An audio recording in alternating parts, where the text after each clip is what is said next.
in Dreamhack matches ever. I still think it's incredible that he overtook Tars. Yeah. Tars was at every Dreamhack for so long. And now the one that Tars doesn't go to, Saiyan does so well at, and Saiyan just pulls out ahead.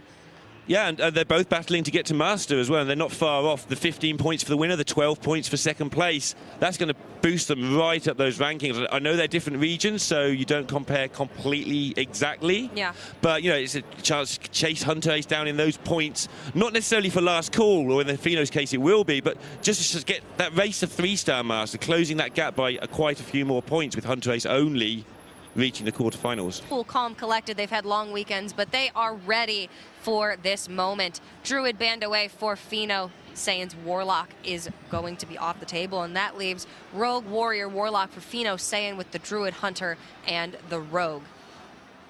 It's just a matter of, you know, who's going to queue what into what. That's going to be a big factor this series. You do have matchups like Saiyan's Hunter into Feno's Warrior is a very strong one, but then again on the reverse side, if Feno can hit that Quest Rogue into Saiyan's Hunter, that changes a lot there, because then Saiyan may not have as clean an answer to that Warrior as he would have liked to have in the first place. And queuing anything into Feno's Quest Rogue has been a problem in this tournament. Odd rogues, whatever you've queued into his Rogue, he's just beat you down anyway. Feno had the absolute best draw I think we've seen for Quest Rogue in this entire tournament in his last match today. But then I got a chance to talk a little bit to Amnesiac, who is JustSaiyan's teammate. While Saiyan was playing Hunter Ace, you could tell Amnesiac was a little bit nervous. He definitely wanted Saiyan to win that one. And he commented on the fact that Hunter Ace banned Saiyan's Hunter deck and was saying, finally figured it out. Because all of the Tempo Storm players brought the same lineup. And yep. Warlock had been consistently getting banned.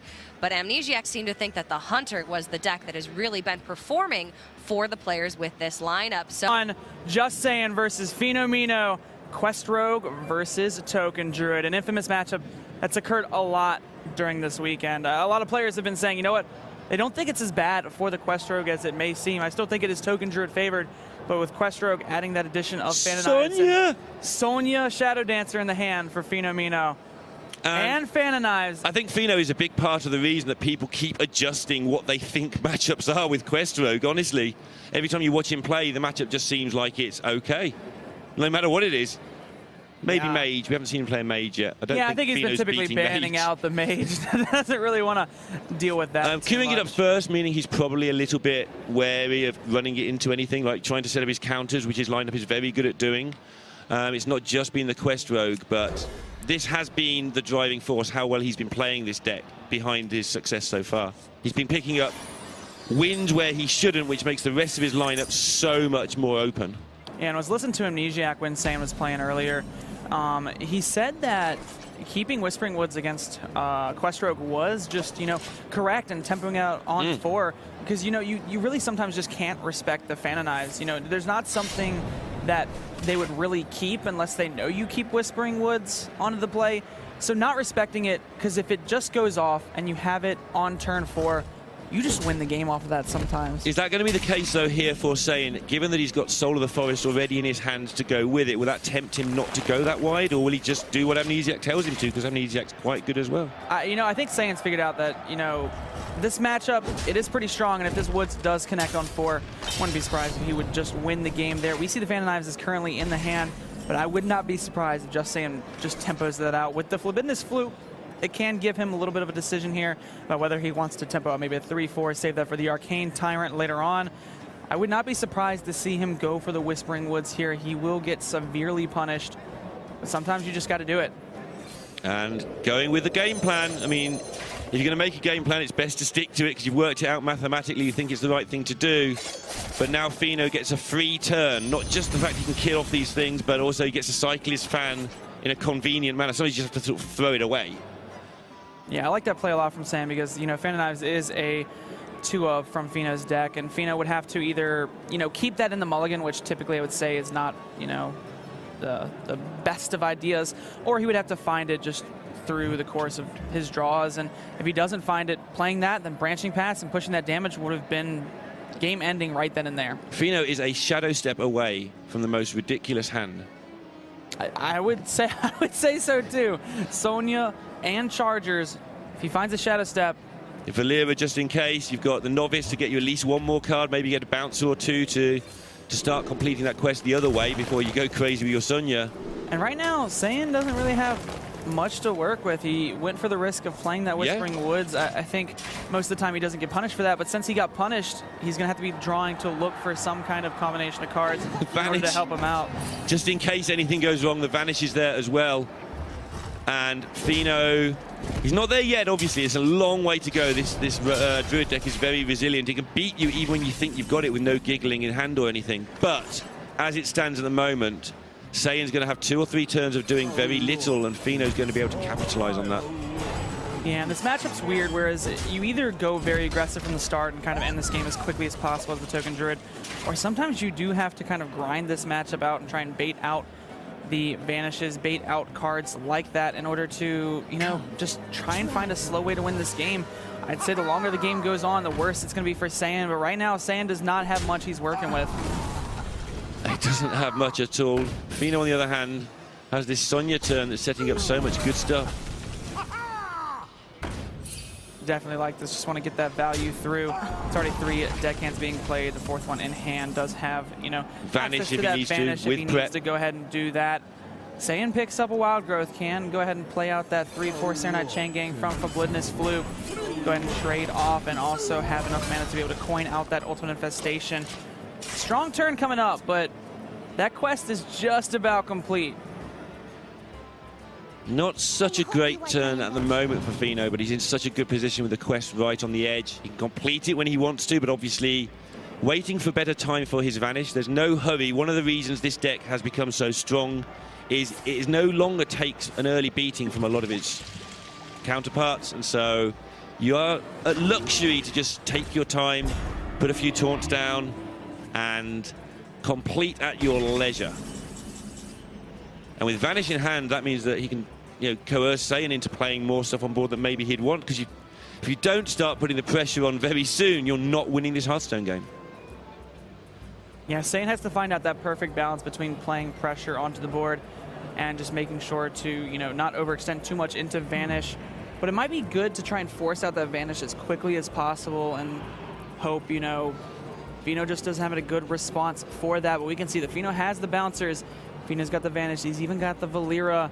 It's looking pretty grim for Saiyan at this moment. He's going to have to find some way to sneak in this damage and some way to capitalize on making some kind of board state. A lot of sums in there. A lot of sort of depressed sounding. A bit of this, bit of that needs to happen. It's a lot of sums in there, and not many of those sums add up to Saiyan winning this game. Saiyan is well aware how much trouble he's in. He's seen, obviously, the deck hands, and he knows that the way Fino is progressing is the cautious way, just getting card after card. Mimic Pod's always terrifying because half the deck is so scary with the Mimic Pod. Gets dropped from a lot of lists or getting slowly cut from lists now. Yeah, Mimic Pod is one of those cards that's been, a lot of players have been cutting it down to that one of. They'd rather have the Fan of Knives. It essentially does a very similar thing in what the Mimic Pod does. And Mimic Pod sometimes just gives you a very clunky card that you can't really do anything with. And here we see Fino's going to be able to complete this quest and prep it out and clear the entire board and develop another minion if he chooses to do so. But apart from that, it's not looking that good. It's not looking good for JustSaiyan right now. Exactly.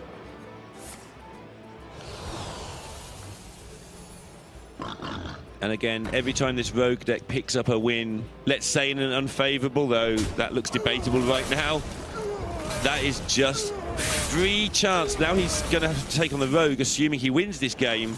And we've seen him win that matchup. If he wins that, it's a very quick final.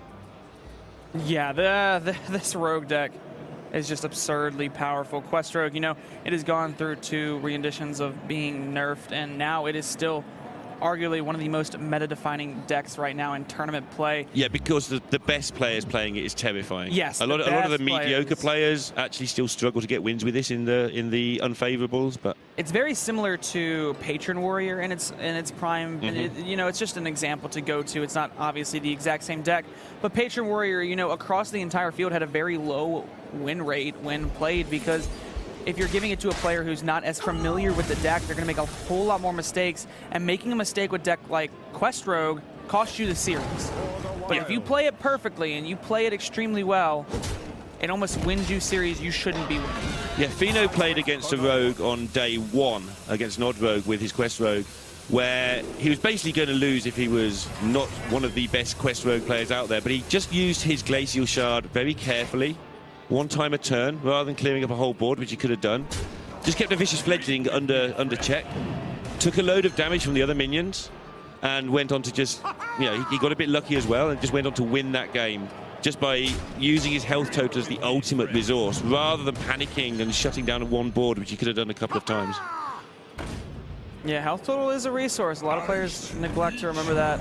It's actually one of those important resources. That's why you see classes like Warlock just so powerful in what it can do, especially with that life tap. Hero power cards are sometimes more advantageous than, you know, being at a lower life total than your opponent in the early stages of the game. Another good resource is 4/4 minions for 1 with charge.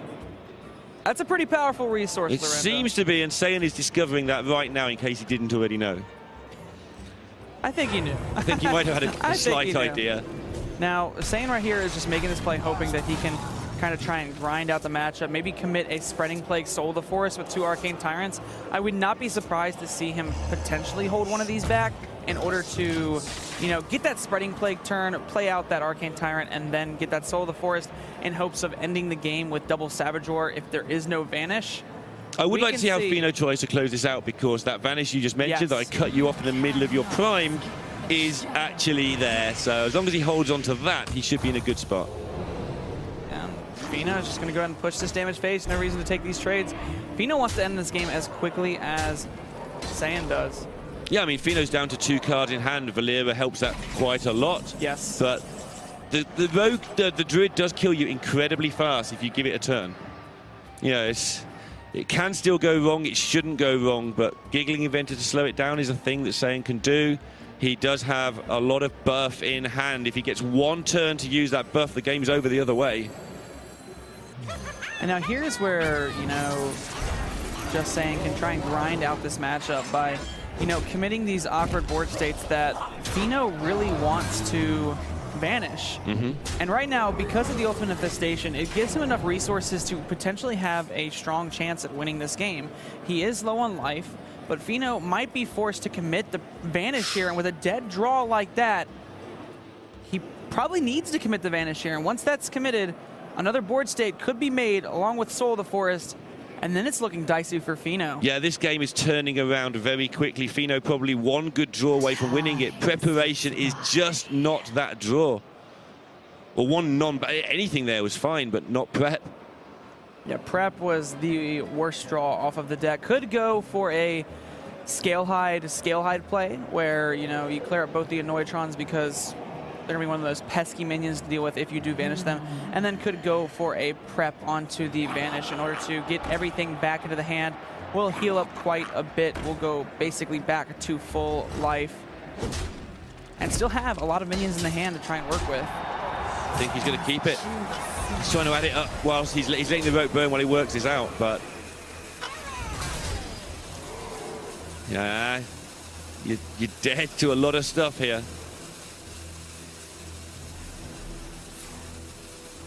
I wouldn't be surprised to see Fino play out one of these minions just to get it onto the board for that 4/4 aspect, because if a charger is drawn, that's most of the time game over at that point. Yeah. Saiyan really doesn't have much refill onto the board. Yeah, the giggling is not laughing now. No, it's not.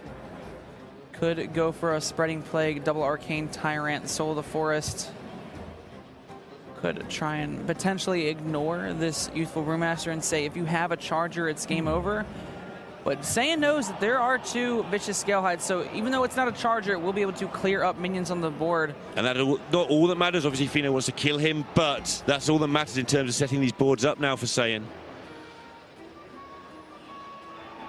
I mean, maybe considering just Ultimate Infestation, the 4/4 to put that 5/5 on the board. I think that's very risky. I don't think, you know, Saiyan's considering that too much, but it could be a potential line of play. I think that's a bit too risky to go for. It's kind of crazy talk at this point. Wouldn't be surprised to see the ramp just to enable those Arcane Tyrants to become 0 mana, play out that 5-drop, play out 2 4-drops and hero power face and say, you know what? If you got it, you got it.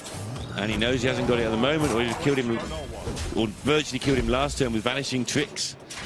And we see that Saiyan is holding onto those Arcane Tyrants because Saiyan feels as if his only way to win this game is by going Spreading Plague, double Arcane Tyrant, Soul of the Forest. So he's hoping Fino will go wide onto the board. So he's making this play to force Fino to put more onto the board. That way he can try and capitalize on that board state and hopefully push through lethal damage on the following turns. Yep, Fino in a position where he can set up another lethal, but again, the Spreading Plague is a nuisance. That's one of the things that did change with the nerf to Quest Rogue that made it a bit more difficult, at least for a while, until Giggling Inventor turned up. So where Fino needs to consider the rest of his deck as well, and not panic about the fact his opponent's at 11 and he can't finish him off. If Fino's still at 32 health, doesn't really need to address this ghoul at all. So is he going to just look to go wide, do you think? And I think he's going to look to play a couple of minions. Not wide, but wide enough. Of course. I think he's going to play one of these scale highs, maybe even bounce one of them back to the hand just to kind of have it back to the hand.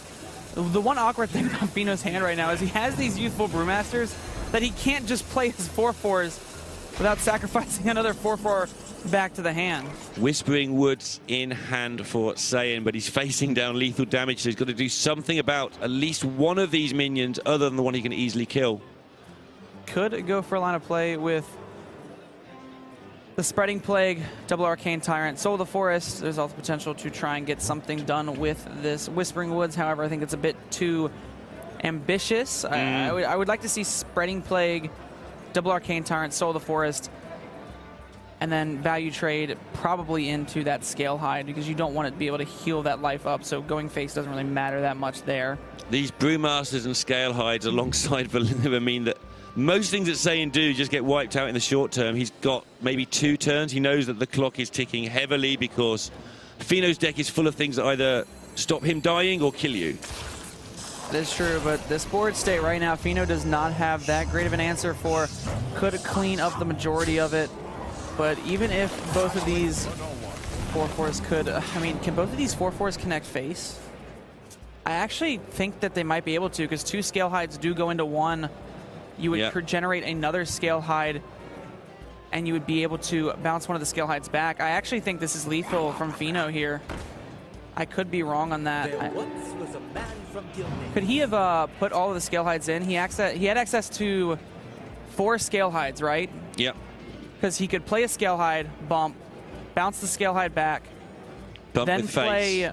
3 Scale Hides, and then push both of those 4/4s face. That sounds right to me, but I'm trying to think if there's something I was missing here.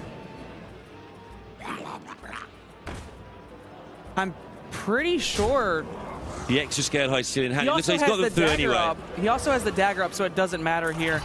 Could have done that as well. So this is lethal. Maybe Fino was just trying to see what the Minstrel would draw. I completely forgot about the dagger as well. But yeah, Fino's just going to go ahead and take that game. 1-0. Didn't look in doubt for the longest time. Then he just had a couple of duff draws that made it a little bit awkward. But Fino, with the Quest Rogue, getting a win in the final here in Montreal and putting himself in a spot where if he can overturn the odd rogue, he wins. Yeah, he will have a strong answer for that odd rogue, even if this Quest Rogue does fall. We've seen the Quest Rogue be pretty strong against the odd rogue through the course of the tournament. But even if the Quest Rogue does fall, he'll be able to answer that odd rogue with that odd cost warrior. And this has been the beauty of this lineup. Yes, it covers all its bases. It's been a really solid lineup for Fino, allowing him to play the deck he thinks is the best deck in the game. But when you... So usually you start a lineup with, okay, what's everyone going to bring, what they're going to do? I think Fino may have started with, I want to play Quest Rogue. What lets me do that? That's a good way to think. I think Quest Rogue was a very powerful lineup. This was the lineup I was actually recommending to a lot of players on the floor. I said, hey, look, I think it's Quest Rogue. I think it's some kind of Warlock. I think it's some kind of Druid. And go ahead and put a some kind of Druid. You really put yourself out there, don't you, Jay? I do. Some kind of Druid, some kind of Warlock. Because I think both Zoo and Evenlock have their, respective qualities to each of them. And I think that when you're making the lineup, you want to try and say, all right, if it's Zoolock, I want this kind of Druid. If it's Token Druid, I want Evenlock. You can kind of balance it that way. Yeah, I'm joking there a bit, but obviously Druid is so versatile. It has Wild Growth and 28 other cards. Right now, Saiyan's hand, is missing that 1-drop to try and get that damage rolling. Fledgling is key, though. And you even see Fino keep that South Sea deckhand just to have an answer for that Vicious Fledgling. It's one of the most important cards to answer in the matchup.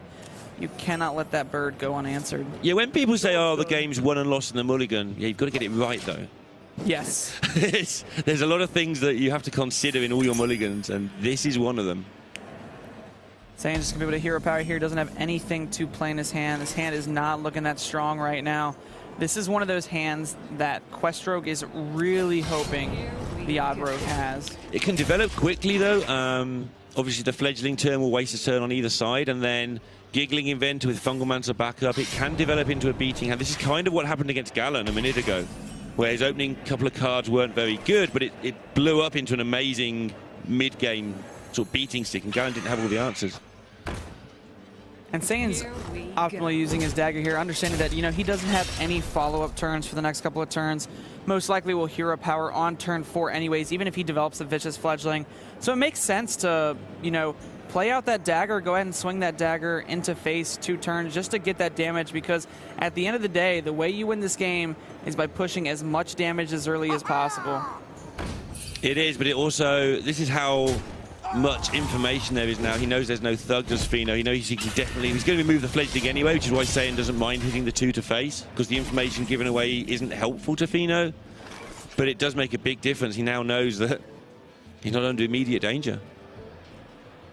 So there are 2 lines of play here for JustSaiyan. Could go very aggressive with the dagger, just trying to push as much damage face as possible, relying on playing that Giggling Inventor, getting a Fungal Mancer target, and then ending the game with that Leroy.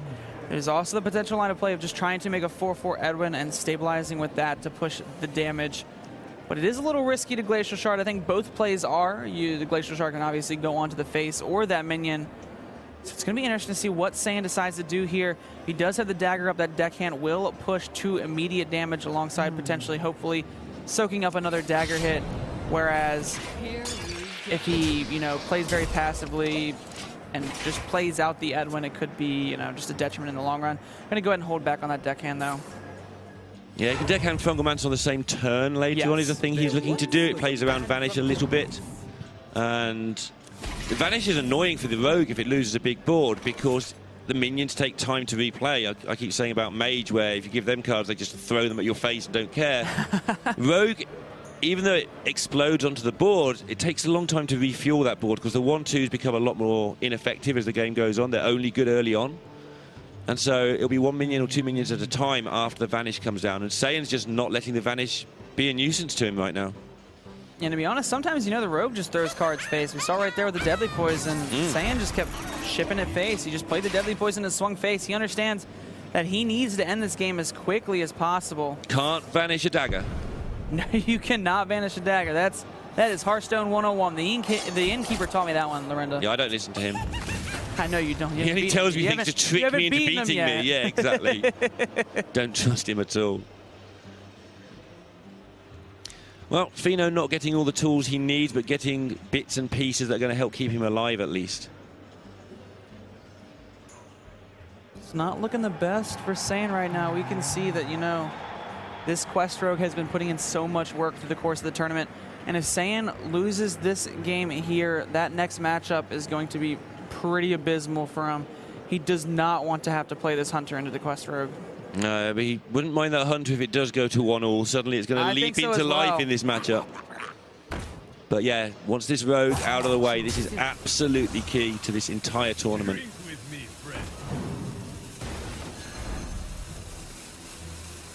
Going to force Saiyan to put more stuff down. That's more mana he has to spend should Fino get to cast a Vanish. It's more time Fino has, and it's more close to the quest Fino gets. Second Minstrel, he really wants to get on the board as quickly as possible. Try and find his own Giggling to slow things down a bit more. And thin that deck out, get yourself nearer to that Valera. I think at this moment, Saiyan's just kind of frustrated. He's trying to think about how he wins this game. I mean, he can make a huge Edwin Van Cleef, but that just gets punished by so much if there's potential Glacial Shard for the future. Vanish as well, just to get these resources back in the hand. I mean, the only thing going for Saiyan right now is that Fino hasn't really been working on his quest progression that much, but I mean, Saiyan doesn't even have a board right now. Fino has 3 minions on the board. Yeah, he's got board control against Rogue with these minions that, let's face it, are about the least valuable minions there are in Hearthstone in terms of tempo game. Some of them put things back in your hand. What use is that? The Brotherhood shall Looks like we're going to see Saiyan just go all in on that Edwin. I don't blame him. Doesn't really have much else he's working with here. Probably is just going to hope that, you know, Fino has just awkward cards in his hand. We can see that Fino just has the potential tools, has double Shadow Step. After already playing the Scale Hide once, that is already 4 onto the quest completion. And what's better than completing it on something that heals you in the process? Yeah, it seems good. The Vanish, Saiyan, the way he played the last turn means he can just replay all these minions immediately afterwards. So, but there aren't going to be many minions in a minute. No, Fino's just trying to figure out how he wants to navigate this. No Giggling Inventor is inhibitant for Fino here. He wants that little bit of health, and he's on 19. He can gain health with the Scale Hide. We've just discussed that. But he wouldn't mind just sticking a Giggling Inventor in the way, start drawing towards his Valera and getting things tidied up a bit. Yeah, I just wanted to go ahead and clean up the board, get that last bouncer back to his hand. It's not going to be an 8-8 next time. No, it's not. And Myra's Unstable Element. All right. Now, that's not the best card here. But it's something to work with. Apparently, it's the only card he's got. Oh, my gosh. He's missed everything. He just drew so many of his heavy cards. You're supposed to draw, like, damage and Cold Blood and stuff. Cold Bloods and 1-drops and... He drew just a bag of spanners.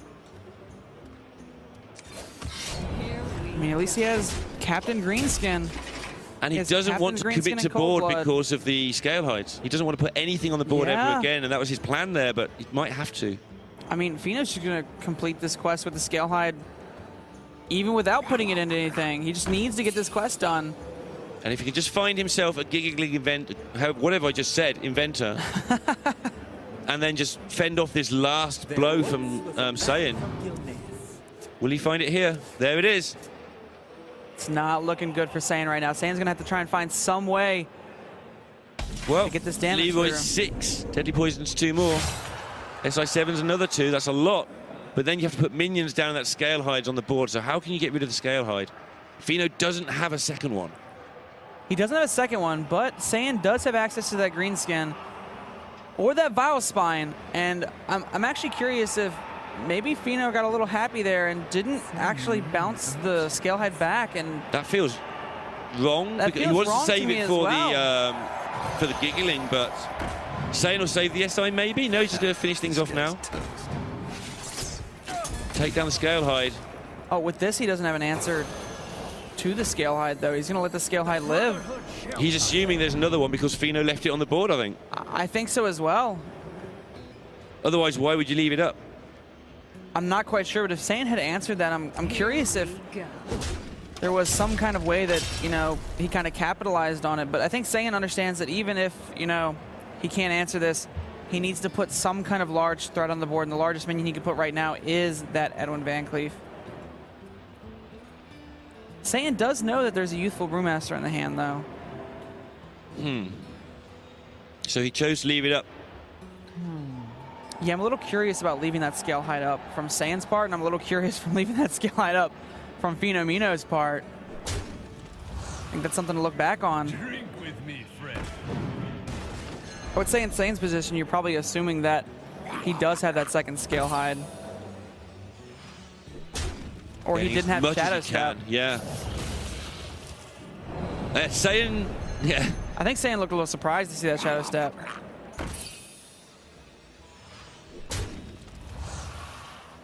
This quest is complete, and there's a prep. The prep was drawn. Wow. And 4 more health goes to 20. Is it enough? Trying to think. There is the Leroy 8, Jenkins. 9. 4 health is going to be healed Fungal Master's here. available. That's going to Leroy's take available. 1. Only has 9 mana. So he needs 11 from hand. I think he's 1 off right now. I'm pretty sure he's 1 off. He can go Leroy, Dagger, Deadly Poison. If he does that, that's 10 damage right there. This Edwin is an 8-8. That's 18 damage. If he leaves the scale hide up, it gets 4 back, goes to 5. So he's not going to leave that up. I don't think he can afford to. He can scale hide one of the Annoyatrons next turn if he wants to. The question is, does he take this value trade or not? I think you kind of have to. I think you have to take this hit. Why do you like the hit? Because you want this Vile Spine on the board in order to be able to deal with Giggling Inventor. If there's no Giggling Inventor or Vanish, you win. If there is Giggling Inventor, you need that 3/4 to be able to be put into one of the Giggling Inventor Annoyatrons. But there's 2 Giggling Inventors, but he just doesn't snap play both. Oh, he picks. Oh, but he picks up Glacial Shard. I'm wondering, Fino rushed this a little bit too much. Because if he did not pick up that Glacial Shard, he would have died. That's insane. Because the Vile Spine would have been able to go into one, then Leroy Vile Spine would have cleared off the other one, and then Edwin would have been able to connect face. Did he have any other play, though? He could have just double Giggling it. Oh, no, he's on 9 mana. He has 9, oh, so my yeah. gosh, so he had to. So he instantly went for the had to Novice. pick up that Glacial Shard. Or Saiyan had this game.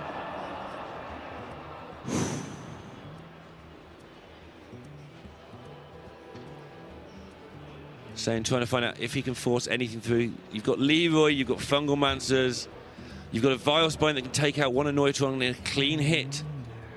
But even if You can get the Leroy to face, but that's all. And then you die. Is there any trades that can help him? I'm No. trying to think. I mean, there's Fungalmancer onto both minions. There's Vile Spine onto one of the Annoyatrons. That Glacial Shard has done a rather good job there. And I'm pretty sure Saiyan is taking at least 3 fatigue damage on the follow-up. I think it is 3. He takes 3. And he's taking 4 from running his own face into a minion. I believe that's... Perhaps it's only 2 then. It may only be 2. I think with this play, though, it is 4. Or 3.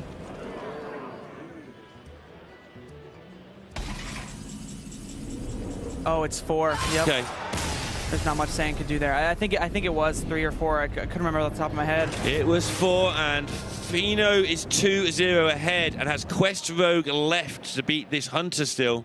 I just assumed both players were on 10 mana because the game felt like it was going on for quite some time. It's of course how early Saiyan realized that he couldn't get it done, and he just went for that Myra's. It just drew a bag of gubbins. It just drew nothing apart from like the bare minimum that it can get. He forced down that Edwin to give himself a chance. Fino would have died if it wasn't for that Novice Engineer and a Glacial Shard. Glacial Shard has been really good to Fino in this tournament, but he had drawn a lot of cards out of that deck. He thinned it down a long way, and sometimes you do pick things up. You can pick up Valera, would probably have been good there too. Wow, and you can see Saiyan now is like, what do I do? I got to queue Hunter against this Quest Rogue deck. I think Saiyan has to win this pretty unfavorable matchup, and if he can win this, then it's game on. He might be able to get there. Then I think it's a competition then, but Saiyan has to win this matchup. I mean, of course, if he loses, he's out. Yeah, that's how losing works. That's how losing works. Actually, you're not out. You sort of came second. That's still pretty good. Yeah, it's pretty good. But is Top that good 4 enough twice, for Saiyan? then this. And keeping the play dead, I think that's the start. I think this is one of the starts that Saiyan should be looking for right now. Has that Devil Sword, has that play dead, has that Prince Kelseth to, buff his minions up a little bit. Fino's only going to keep one of the Shadow Steps, needs to find something else. Fino's hand right now isn't looking too strong. Yeah, and if he does lose this, like we say, it does turn against him a little bit. Oh, but that's a Sonya. Sonya's so good. Then you just need any charger or basically any card in your deck, and you're doing well. He's got the Shadow Step for the Sonya, so a charger would just be insanely strong. Shadow Step your Sonya back and just set up for completing a nice early quest. It's pretty common play on 3 is just to go ahead and play out that Sonya and then Shadow Step it back. And then wait. Oh, another Glacial Shard. That was the MVP of last game. It sure was. Took his sweet time. I almost wouldn't be surprised to see Saiyan go for a coin Devil Sword Egg here. The one thing Saiyan needs to do is put on pressure, and the Prince Kelseth is nice and all, but getting that 5/5 down a turn earlier than he might be able to There's also the potential for, you know, Prince Kelseth now, and then going Devil Sword coin out the play dead. And now that I've said that, yeah, there was no reason to coin out the egg. I just wanted to look cute for a second. You look cute all the time, Jay. Yeah, I could just go ahead and play out the Devil Sword and coin out the play dead next turn anyways. There's no real reason to coin it out now. Meanwhile, Fino has found the charge minion we were talking about. Fino found that charger. That puts him in such a great spot for completing quests at his leisure in a couple of turns' time. Ooh, but the damage is stacking. And some of these things have more than 4 health. Houndmaster Shaw. I like that play from Saiyan, taking a little bit of a risk. Not putting enough pressure on, but... And another deckhand.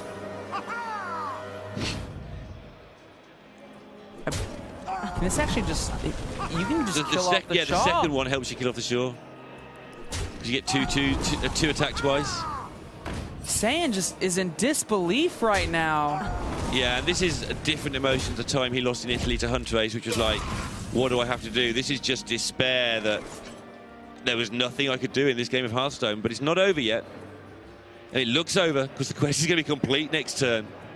Saiyan has made it this far in the tournament and is just in disbelief right now at what is happening. It's the first time in the whole tournament, and we've seen quite a bit of him, that I've seen him lose any focus at all. He's trying to muster up his reserves to have a bit more focus left, but that last turn broke him, I think. This is just heartbreaking for Saiyan right now, but Fino just capitalizing on it. And I'm looking at Fino, and he's trying to stay focused himself. He's trying to. Like, all tournament, he's been absolutely focused. He's just starting to, like, could this be it? Could this be it? Could this be it? Don't mess up Fino. That's how he's thinking in his head. He's not thinking about Hearthstone. He's just thinking all sorts of stupid things right now. Fino has come to the conclusion that he thinks this hand is a winning hand, and he is about to be the champion. He's just trying not to mess up at this point. And that is sometimes when you do mess up. Sometimes when all you think about is not messing up, you're not on autopilot anymore, and you're starting to play weird things. You start doing silly stuff, you outthink yourself. Don't think that's going to happen here, but wow. I mean, this is quest complete. It is quest complete, but there's not much backup. I mean, there soon will be. That's how this deck works. Novice Engineer, obviously a nice pickup. If he picks up a couple of preparations in a row or that sort of card, it can go wrong, but Fino does look like he's going to get this done. Not sure just yet, though. I mean, if Fino does whiff for a couple of turns... Yeah, Saiyan's got a nice hand for developing a very quick attack on board. Could just go ahead and swing the spider face. Start making some 5/5s. That's what people do wrong against this deck sometimes. You've got a bit of time. 5/5s are bigger than 4/4s. You're not wrong. I have heard that before. I have heard 5/5s are bigger than 4/4s. They used to be the same size, but then they nerfed one of the 5/5s. I think this is the only play from Saiyan right here. Just he cleans up both. I think Saiyan has to hope that Fino's draws are... I don't know what they could be at this moment. Well, Saiyan has got the Hunter Hero power. He has got a lot of stuff about to come out this cube. There is no Vanish at the moment. Vanish would seal it, but for now, Fino has just got to slowly develop his 4/4 board. That helps a lot as well. That will help. I will say, though, with this Terra Scale Stalker, can put a lot of pressure on with the Spider Bombs. The Spider Bombs will be able to clear up some of the minions that Fino plays. Like I say, and I was wording it a bit silly, but 5/5s being bigger than 4/4s is a big deal right now. King Crush isn't the most impactful. Can go ahead and Hunter's Mark one of those minions, take a value trade, play out the egg. I wouldn't be surprised to see the egg come out where the Terra Scale Stalker did, but it's a close call. I think the egg puts on more pressure if you copy it. Yeah, the cube can kill itself as well, so that's why it's such a close call. But Saiyan thinks this is a big enough board to do things. Fino has very few cards to work with, so Saiyan's going to make him just get rid of this as quickly as he can. It's definitely not over. Yeah, this game's actually not over. I know Saiyan just had his hand in his heads earlier. Fino could whiff his next couple of draws. Preparation is one of those whiffs. Number one. And suddenly he's facing down 12 damage plus a ping is 14. There's King Crush the turn after. That is super lethal. That'd be lethal through the 22. He will gain 5 armor from the Valera and will be able to stealth out for just a turn. Deathstalker Rexar gives him a bit of value. But value isn't what he needs against this But right all now. he needs is just something large to be able to rush in again. I mean, he has King Crush. I wouldn't be surprised to see the hero power come out here and then maybe a play on Deathstalker Rexar, but that's a gutsy call. Because if you get rid of this Hunter hero power and you needed 2 damage, I think he's going to do it. And he's going to make a beast immediately. Not even take the 2 damage. He feels this board sometimes just wins. So let's find the backup plan right now. There's a life drinker. That's that does damage. Can even take the life still if he feels like he needs the life. Does he want a cheap life steal, life damage, or does he want to? I think he wants something as cheap as possible to be able to play it. Shadow Step is another whiff. From what looked like just an impossible series of draws to lose, Saiyan is slowly crawling back into this one. I think he's crawled. I think he's almost there. And if there's no Vanish picked up, this board is just so intimidating. I don't know if there's much he can do. Deck's been good to Fino over this tournament. He's made the most of everything he can. But a Vanish off the top here would be a game-changing card. And then a Bloat Bat with Poisonous. He could just play this to stop the Scale Hide, be able to kill it off and kill off literally anything else while protecting his own board if he chooses to do so this turn, or could save it for later on. Life Drinker still does the damage because it's not directly targeted, and he plays this because if there's a Vanish, then he gets to do it again.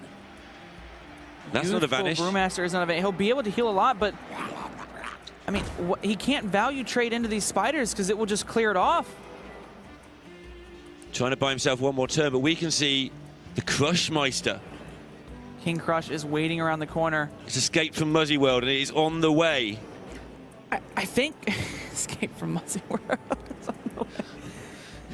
Saiyan, I think, is in. He started off in disbelief, and now he's a legitimate despair a minute chance. ago. Fino, you can see, thought he'd probably won it, was trying to stay focused. Saiyan, I don't know, if that had been ladder, I think bottom right was coming. But he has managed to concoct this massive board. No Vanish has appeared for Fino when he needed it most.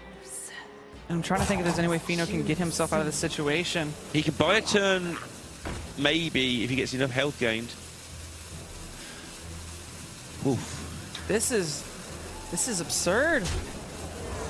King Crush gonna be able to come down. Has to take both of those trades just to stay alive. So King Crush is going to be a lot. A lot is a good way to put it, and even if there's a Vanish from the other doesn't save side, you from King Crush. Exactly, the King Crush would just come back to the hand. I wouldn't be surprised to see Saiyan just go for that King Crush. Might as well push these minions Yeah, while first. he's thinking, he's just pressing these buttons that he knows he's going to do. I definitely like the King Crush here. Even if Vanish comes out, can go ahead and replay that King Crush in order to end this game. What a final we got here, Jay. Oh, he's not going to go for the King Crush. He's going to try and create another beast. Crackling Razor Maw. Poisonous is pretty nice. I mean, Catherine is also a very strong play onto the board. Saiyan knows that there's no Vanish. But it does give the Vanishes an out. It does, but it also means that, you know, Saiyan's probably thinking, you know, there's no Vanish right now. He might be thinking if there's a combination of, say, the second Scale Hide or something like that. But right now, the most Fino can do is play those Wax Elementals, but they're just going to get ate up by the spiders. And King Crush is going to come through to finish this game. Saiyan has turned it around. That is insane. He did have a lot of the tools, but it looked like they were going to be too slow when Fino completed so quickly, but that left Fino with very few cards in hand. The Hunter minions are annoying shapes and sizes for 4/4s to deal with, especially when they blow up and kill your minion. Yeah, option to make the 5/5s earlier as well, but it's turned out that this was the right way to do it. These spider bombs have just controlled the board for the longest time. I think Fino's trying to find a way to just put as many minions onto the board as possible to decrease the odds of the spider bomb getting through. Fino doesn't know that there's a King Crush in the hand. We can see that. And Saiyan has clutched this game out. Hold the press. The final has started again. Fino found himself on the edge of winning the toss-up, and now he's got to keep himself together.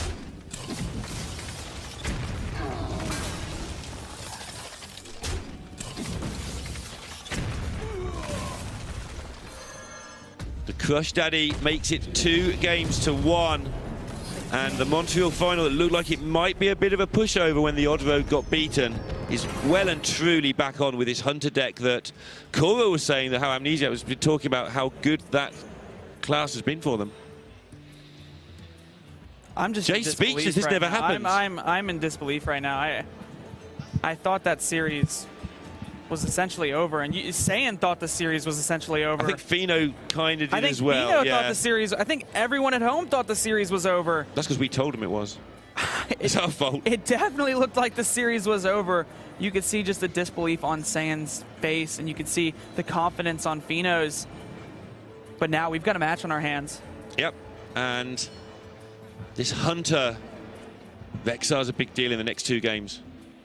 Rexar will be a huge deal in the Warrior matchup. Sometimes that's the only card that matters. I wouldn't be surprised if Fino just tries to queue up this Warlock just to get this win out of the way.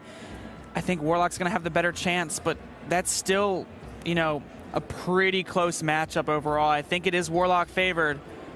I think he'll queue the one that involves the least thinking, honestly. I think he'll try and save his brain in case he goes to game 5, give himself a chance to settle back down. He was trying really hard to stay focused. You can see him thinking, I think I've won this, but I need to stay focused. I think so as well. He's wrestling himself, and I think he'll wrestle himself back into a good shape, but maybe queue up the more straightforward matchup first. And definitely think we're going to see the Warlock come out here against Saiyan on the Hunter.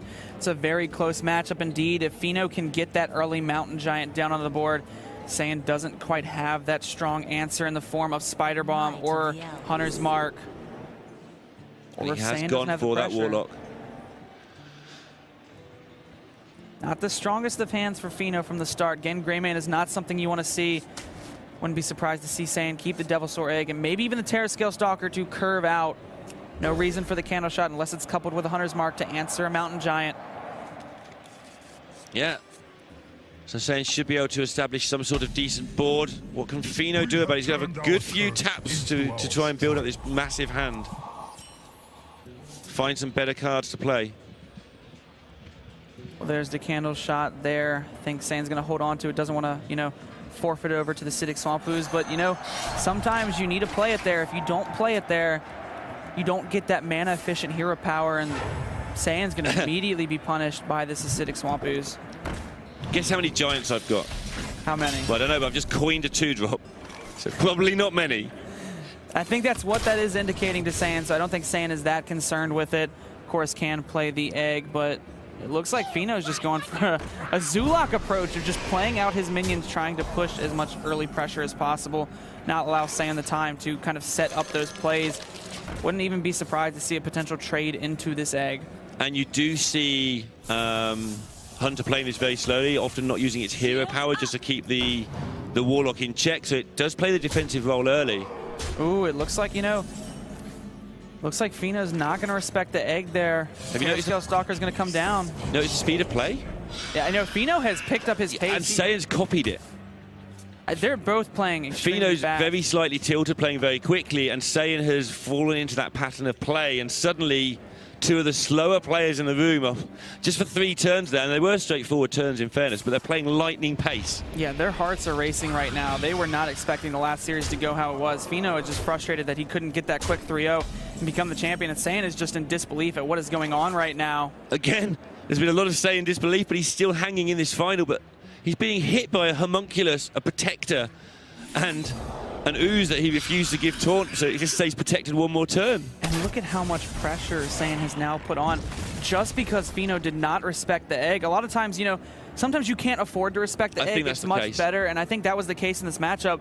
But we can see here Saiyan had the cards to capitalize on this Devilsaur Egg. But look at his health total. He's at 15 right now. There's a Hellfire in Fino's hand. Saiyan's going to stabilize on board very soon, but he's taking so much. He's taking so much, but Fino doesn't have follow-up right now.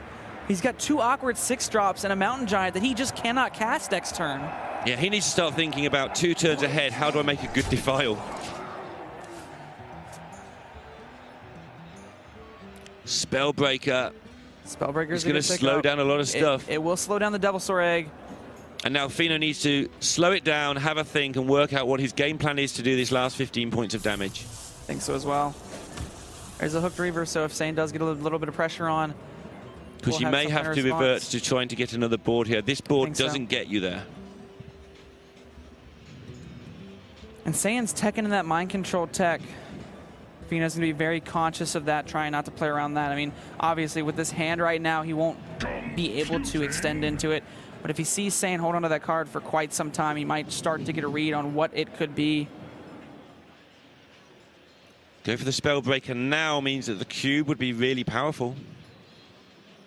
Yeah, there would be nothing to answer the cube, which is very important in this matchup to get a cube onto a very significant minion like this Devilsaur, especially if the Devilsaur can take a value trade. Be interesting to see how Fino decides to respond to this. Does he just keep pushing this damage face, or does he respect the board? He's just trying to end this game. One thing about the cube here, it is kind of slow, but now look at the trades available for Saiyan. Yeah, I would not be surprised to see 2 value trades come out and then the Carnivorous Cube be put onto the Devilsaur. They do allow a pretty tasty defile if you make those value trades. It does. It also makes the Dread Infernal have a bit of value. Could take a value trade onto, say, just the Sun Fury Protector with the Devilsaur and then put the Wolf into the Spellbreaker.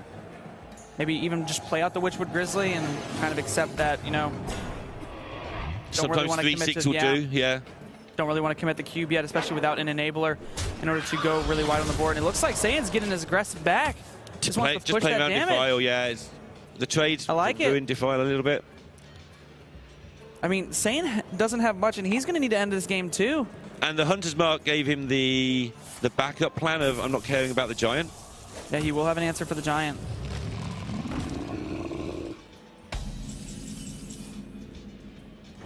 Go away, Keliseth, you're not wanted for once. I think Saiyan would much rather had a Katharina for the following turn.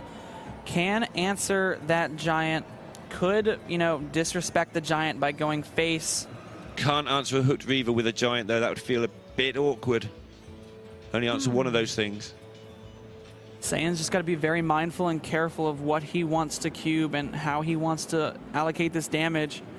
And on the other side, Fino needs to think about his Sun Fury Protector. What role does that have in this game? Is it going to protect something big, or is it just going to put something big in the way?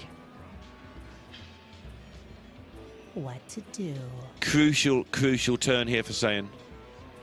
Whatever he chooses here, I know that's how each turn works, but this particular one is a divergent path turn. How does he want to approach winning this game of Hearthstone? This is either a disrespect to the Giant, saying I need to end this game in the next turn, or this is saying I can win the board back. Looks like Saiyans going to start with the Prince Keliseth, take one of the value trades. Even Carnivorous Cube, that Devilsaur. He's even going to respect the Hooked Reaver. That's a lot of respect right there. You seen the Spellbreaker? There's only one in Fino's deck. Just going to find this? Yes, only one Only the Spellbreaker one. in Fino's deck. So this cube will summon 2 5/5s. There's nothing stopping it from doing that.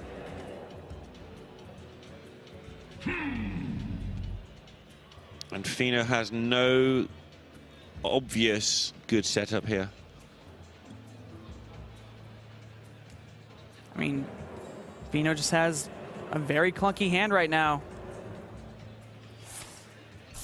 So he's going to try and improve it, turn 7 things, and that's a lovely pickup with a Sun Fury Protector. Now he can defend his Giant if he wants to, or both. But yeah, he's going to defend the Giant. That was the decision I was talking about earlier that might come up. And now that Giant's just got free reign to go face. Oh, but with the flanking strike picked up, that's going to give him an answer for both of those minions. Can even preserve the cube.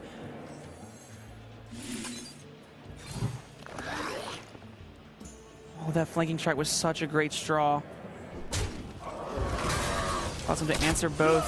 Gonna be curious if he even fits in a hero power if he tempos out this mind control tech. But this is it for Saiyan. He's got to get it done now because he is out of cards, he's out of resources, and Fino, although his hand is clunky, has a lot going on.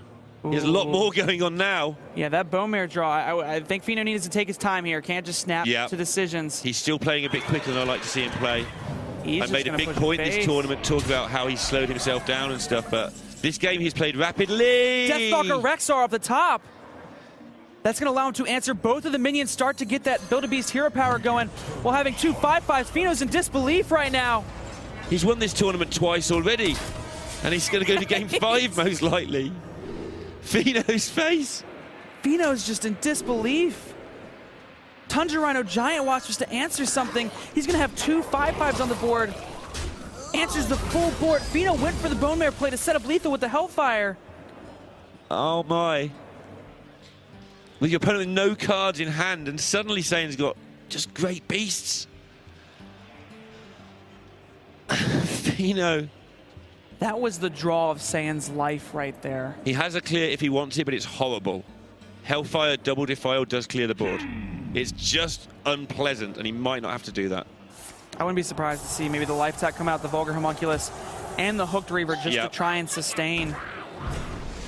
But this poisonous Tundra Rhino is very poisonous. It's very poisonous indeed. Does not get that value trade into the Hooked Reaver, but does clear it up to push one of these 5/5s face. Oh, no. All right, start off with the Build-A-Beast. Looks good, but it's not actually going to do that much. Nesting Rock is a huge taunt to put in the way, alongside a vicious Scale Hide. And Lifesteal will get him to safety mode so his Rexar can just make more beasts if needed. And Fino's going to have no realistic way of getting back into this. Maybe he can find a Gul'dan. I honestly survive long enough to make it work. He needs to find that soon. I don't even know if that's enough at this point. This rock is absolutely solid. This is an absurd Zombies right now. He can go ahead and take a value trade into the Hooked Reaver, kill off the entire board, gain 5 life while still having just a massive threat onto the board. And I don't think anyone from the non-host continent has ever won a Dreamhack. That could be wrong, but I remember talking about Muzzy at Dreamhack Summer having a great run, coming all the way from America to Sweden to nearly, well, to have a good run at least. Fino has the chance to go further than that and just win Dreamhack. And twice now, he thought he'd done it. Not even double Hellfire clears this board. Fino went twice from being 1 play away from being the Montreal champion to now going to game 5. 1 play away, Lorinda. 2 times. And one of those was a top deck.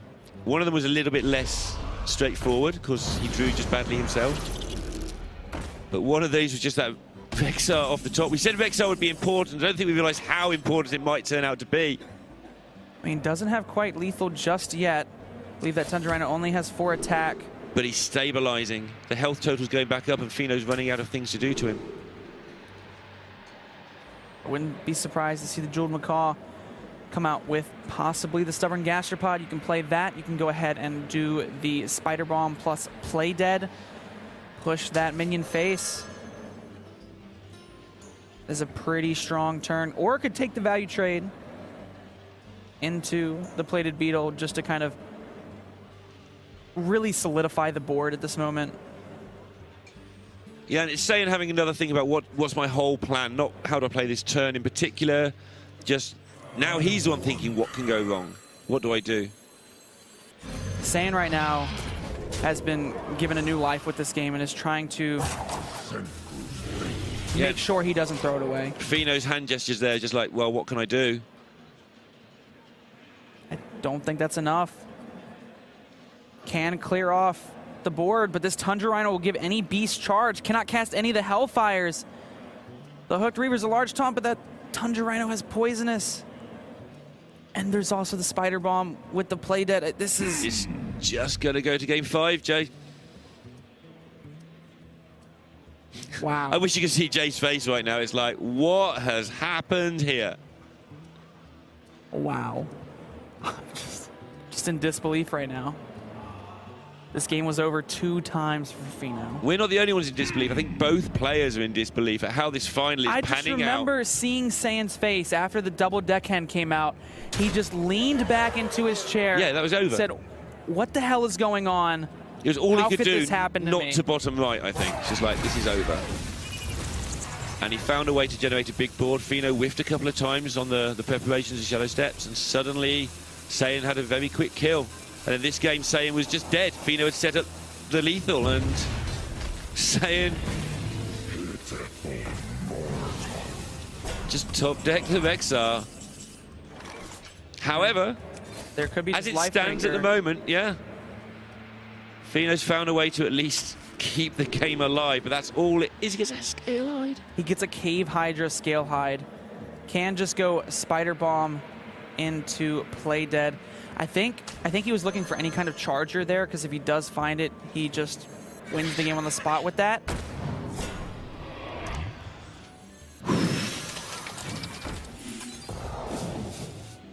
Feno needs to find Gul'dan this turn to even have a chance at this game. Yeah.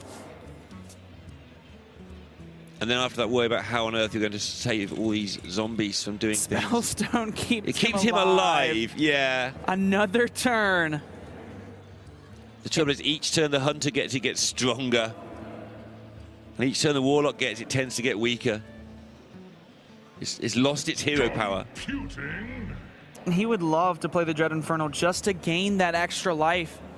But he can't play it in Spellstone, the Spider Bomb, because it will just kill it off. It's not funny, but it's funny. It's so cruel. That's a good word for it. I wouldn't be surprised to see, you know, Geist Spellstone. Or Spellstone Geist. I think that has to be, you know, the play. Cannot play that Dread Infernal into the Spellstone. Again, Greymane as well. Again, Greymane does contest the minion on board a little bit better. Feno, for the first time this tournament, he hasn't faced a loss this tournament. He's won every single match through the switch. To this point, he is 12-0. Crackling Razor Maw. He's just feeling it. For the first time, Feno is showing signs of the pressure. Crackling Razor Maw needs +3 attacker. He gets it. And you hear the crowd going crazy there. Thanks, crowd. The crowd's insane out there. They are really looking forward to this Game 5. Nicely seated in the Olympic Stadium here in Montreal. I couldn't think of a better setting, Lorinda. Luxurious. I'm just looking up right now in disbelief. Feno is looking down in disbelief. And these players are going to game number 5, where JustSaiyan has his Death Rattle Hunter against Feno's Odd Warrior. And this matchup is notoriously bad for the Odd Control Warrior. Yeah, and if you tuned in and didn't know the score, what was happening, you'd think one of these players was like 7-0 down. Because Feno is really feeling it out there. And Saiyan was for a while, and I think he still is, because now he's got the nerves as well of maybe winning this. And there you go, shake of the hand, noticing it's going to game number 5. Both these players visibly stressed. I remember talking to Feno before he even started this game. He said, I don't think I can handle this loss right now. When he won his semi-final, he was out there saying, like, and obviously he doesn't mean these word for word. He's like, almost, I wish I hadn't won, because now I've got to play the final, and I might lose. It's like he didn't want to lose the final more than he didn't want to lose the semi-final. It was really weird how his emotions were like taking over. But this is showing as well. We've talked about these two great players all season. And we always talk about first time on camera's a bit nervous. This is their first time in finals. And you can tell they're not their normal selves for both of them. You know, they really aren't. Saiyan is very visibly stressed. So is Feno. Both of these players just really want this just as much as the other. They've both been through the top 16. They've both been to the top 8. And each time you get there, you think maybe it's my last chance. That's just how you feel. It won't be. They'll both be back in finals and they'll both win a tour stop at some point. But one of them might have to wait a year. Who knows? If you lose this one, when's your next chance going to be? This is the moment that makes and breaks the best players in the world. It looks like it's breaking them both right now. I think it is. But they've got to go through one more game, and it will be a long one. Rexar has not been found for JustSaiyan.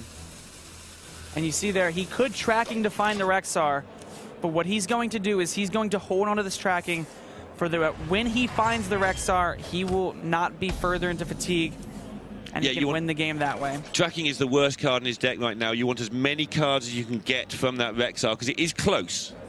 Even though it's massively favored, it's still close in terms of if you give up Rexar cards, it can cost you the game. And there still are those very obnoxious Death Battle minions that Feno's going to have to deal with. These picks are not the greatest. I think Lord of the Arena is the most pressure minion that could be had. Yeah, and he probably wants a bit of pressure. He's a bit grim, but he'll hang around.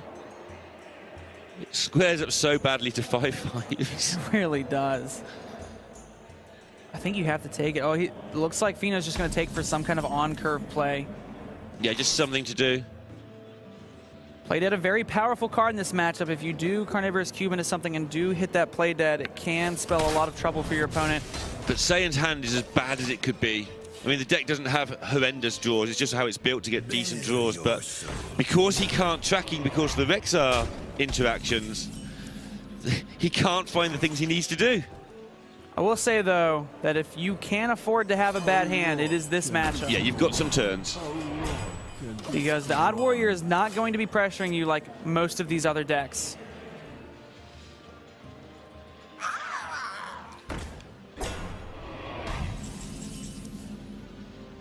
And, okay, that deals with a 3/6, but it's just another whiff from the cards he's looking for. So let's have a look at what Feno's plan is going to be. He has that Brawl. Saiyan has played around Brawls a lot, but you can't with this deck too much. You have to put a lot of stuff down. What to do? Yeah, Saiyan's got to be very conscious of playing around Brawl and MC Tech. Those are two of the cards that, you know, if he's not careful about, he can lose to those cards on the spot. Looks like Saiyan's just going to try and get rid of cards from his hand, play out that Zilliax, maybe take a trade or bump into that Hatchling. Looks like he's going to commit the Hunter's Mark as well. Yeah, There's not many targets for the Hunter's Mark to hit in this matchup. Yeah, and you've been saying he has time, but he doesn't have time if he lets Feno hit him for 6 or 7 a couple of times. So just shoring up this board to stop that from being a thing. Azalina, that makes things exciting. Yeah, Azalina is a very powerful card in a lot of these control matchups. It just gives you gas that otherwise you shouldn't have access to. Saiyan's hand gives me gas. What? It's an awful hand. So, Feno firing the bombs out there and clearing as much as he could, knowing that his 6 health minion was probably safe. Prince Kalaseth, not the most important card in this matchup, and it is a little bit late. Really don't care about that buff onto the minions. Sure, it's great, it's nice, but it's no Deathstalker Rexar. He wants something he can cube, or he wants something that's called Rexar. And now he's being forced to cube the Zilliax just to be able to do something, to be able to use all these activators. A few Zilliaxes is some pressure, but it's not what he's looking for. He's just buying time by hanging in there. And then Carnivorous Cube without an Ironbeak Owl currently in the hand is very awkward to deal with. I mean, it will take a value trade. Feno can kind of try to answer it, but if it just sits on the board, it can take those value trades, keep pushing that forward damage. Feno's gonna be looking for something to try and help answer it. Dr. Boom is a good draw. Yep, first one to your Death Knight. Yours is worse than theirs, but it gives you something to do, gives you a chance of getting delivery drone is what I always talk about, particularly here. Maybe get yourself some minions that actually do something. Yeah, but you also could get Kaboom over and over again. And even the 7 armor, although it is powerful in its own right, sometimes it doesn't do enough. We see there Saiyan extending into the mind control tech.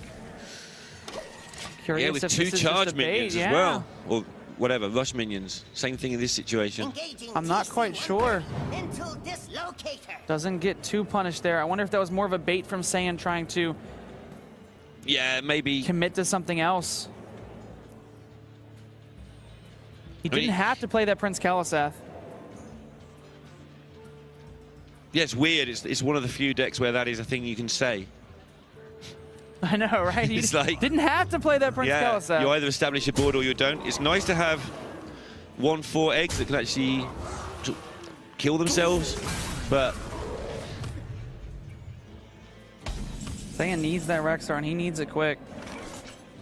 He can survive for quite some time off of the draws he's having. But if he doesn't pick up the most important card this matchup sometime soon... I mean, yeah, you're not playing tracking because you want more draws from your Rexar, but that backfires massively if Rexar's in the bottom 10 cards of your deck. I mean, I think sometimes it's the risk you have to take. I think he's doing the right thing. I just feel that agree. We're just watching this hand do nothing right now. I mean, there are a lot of impactful draws. There are the King Crush, the Katharina, just cards and draws like that. Still even, you know, the Devilsaur Egg. With that in mind, when will Fino be looking to play Dr. Boom? Because he's never going to catch Rexar. He knows that Saiyan's hand is probably full of value right now. Just because, yeah, Saiyan's not playing anything, therefore they're high-cost minions, therefore they're lacking one piece of synergy. Imagine if he'd stolen that cube.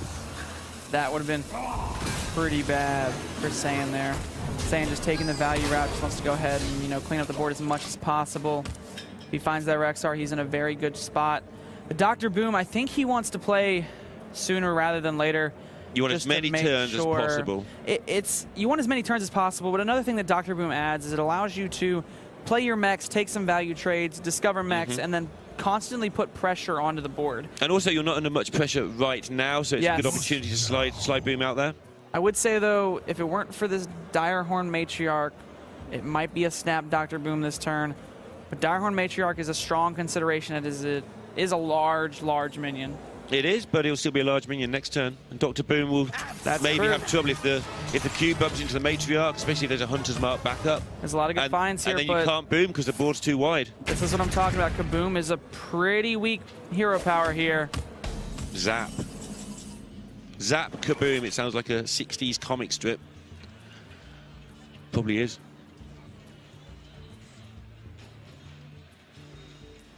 Saiyan's got to be really careful about the second mind control tech. He baited out the first one on, you know, a pretty decently weak board. Maybe he capitalized on Fino being so stressed out that he wanted to bait it out there. That way, eventually, maybe he could, you know, do some crazy Carnivorous Cube, play dead turns. Fino has some good turns coming up as well, given the situation. He has the Omega Assembly, the Brawl and MC Tech are there for when he wants it, and then that hand gets emptied out after you played all this good stuff. You're probably not out of touch with the game, and then you've got the Azalina, which is pretty mediocre, but if you've got Boom and they haven't, and you've got the same cards as your opponent, you might get into a good spot that way. Saiyan needs to find that Rexar. I cannot stress how important that card is in this matchup. You see him hold on to the trackings because he knows this game will come to fatigue. If he doesn't pick up that card relatively soon, it's going to spell more and more trouble as Fino will actually be able to outvalue him for the most part. Nice free kill here from the Dynamatic. Yeah, that's one of those times on ladder where I would have forgotten Dynamatic hits the mech. Yeah, you're saying you did that with the annoyed ones. And I've been like, why did they kill the Grizzly? Well played. Well played. Yeah, and Fino, if he can get a spot where he's ahead on board for one turn, which will be 2 or 3 minions from now, then he can drop the Azalina. The game changes. That changes everything right now. You see him even fitting in that first hero power. Fino leaning back in his chair, knowing what that means. It means that for the 3rd time, what was looking to be so great for Fino is now looking so bad. But it's going to take time to do its work. Rexar does its work over several turns. There's still a chance. Yeah, Fino's not in the most terrible position yet. But the one great thing about this new Death Rattle version is ever since Spider Bomb got added to the game, it allows the Hunter to be able to answer large-scale minions without having to run awkward cards like that Deadly Shot. It can just go ahead and tempo that out alongside a Play Dead, alongside a Carnivorous Cube, just something in order to be able to answer any large-scale threat that Fino will be able to play. The thing is, if Saiyan, the first thing you tend to do with Rexar is solidify your situation. If he goes too far, making some big things that stick in his hand, that Azalina's waiting. Rexar can do all the work, and Azalina just says, I'll have him. So Saiyan's got to keep control of the board, because if he loses it, Fino just gets this mirror match, and then the Rexar is way too slow because Fino's just dropping your old zombies on the board at you. You see the benefit of having those mechs with Rush, can be able to answer some things time after time. That Kaboom hero power is not what he wants to see right now. Mossy Horror is a pretty decent draw. Not sure if he'll want to commit it now. Cave Hydra. Cave Hydra is very powerful. Always Cave Hydra. There's also some merit for Augmented Elec, and the reason I say this is because if you do find the Raptor Hatchling and you can tempo out an Augmented Elec with maybe a rushing Raptor Hatchling, you can start to shuffle those minions back into your deck. That way, when it does come to that fatigue game, you get 2 or 3 turns. You get those extra turns that are very crucial. It looks like Saiyan's just going for the approach of trying to make the largest minion each turn just to play out, say, answer it, Fino, and if you don't, it's going to hit you in the face. Just to clear what we're talking about there for people who haven't been here from the start. Basically, the later you draw Rexar, the more close you are to fatigue. So you've got to find ways, like not playing tracking, to buy yourself time to get all the cards you can from the Rexar, because that's how you win. It's one of the ways you win. Yeah, on top of the fact that you should be able to have some death rattle things. I'd say one of the main ways you win is either by early pressure with some kind of cube shenanigans, or by just having access to that Rexar and being able to make that beast every turn. But Fino only gets 2 mechs there. Yeah, and I think that's an indication that Azalina's on his mind. I think so. He just wants to start emptying this hand out, setting up for Azalina, and Saiyan might recognize that one. I know I overdo hand reading sometimes, but Saiyan will definitely wonder what that meant, because that's a weird play in a value matchup. I mean, maybe he just feels as if all the cards are so important that he doesn't want to get rid of any of them. So Saiyan's going to be having a read that maybe it's 2 shield slams, maybe it's, you know, an Azalina in the hand. Could have played that first, but it looks like he wanted to see what the mechs were. He also didn't want to burn a card, so if he'd played that first, he'd essentially be forced to burn that card. Katharina off the top. Yeah, this is the other win condition in action. I'm going to go ahead and build that beast first. Life Drinker is pretty powerful, but that Raptor Hatchling is what I was talking about earlier. It gives you extra turns into fatigue, and he even recognizes that and takes it. Yep, and don't have to immediately play it. That's the thing. It's just going to buy you a turn at some point in the game. The game's way too finely poised at the moment to be going with that. Just forcing through some chip damage for now. And this battle for board in the last 6 or 7 turns with inefficient minions for the large part. The Mossy Horror did its part. Fino's just never had that half a turn he needs to be able to really try and take command. And it's no surprise, his deck's not built to get the board.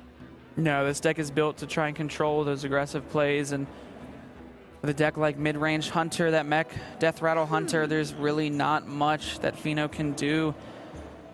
He has to try and find some way to take back this board state, to be able to push that damage, and it looks like he's going to go for a Hail Mary MC Tech here.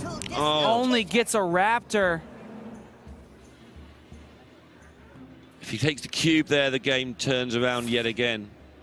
I still think Saiyan's in a pretty strong spot if he takes that cube, but you're right. That was one of those plays he needed to do to be able to get himself back in the game.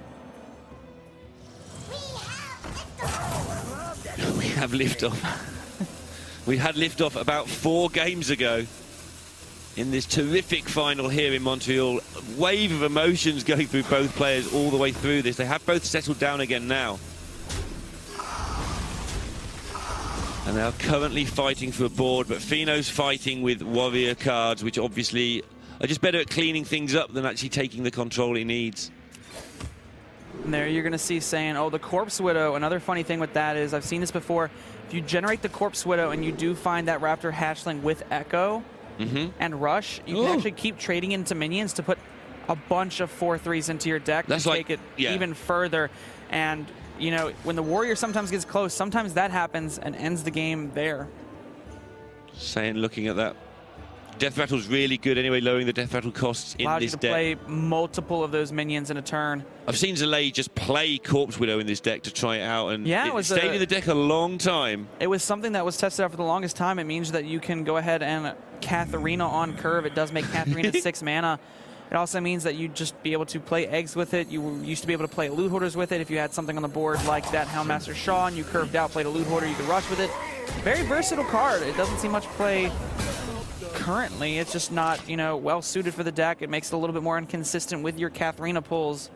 Still a very powerful card. Elise versus Rexar is not a fair fight. You have to wait for your 5 cards, and then most of them are rubbish. And then Rexar builds a card every turn. Yeah, and they're not rubbish usually. And usually they're pretty damn strong. This would be a good time for a master plan. Boom said it. This would be a good time for Fino to get a master plan together, but what can he do?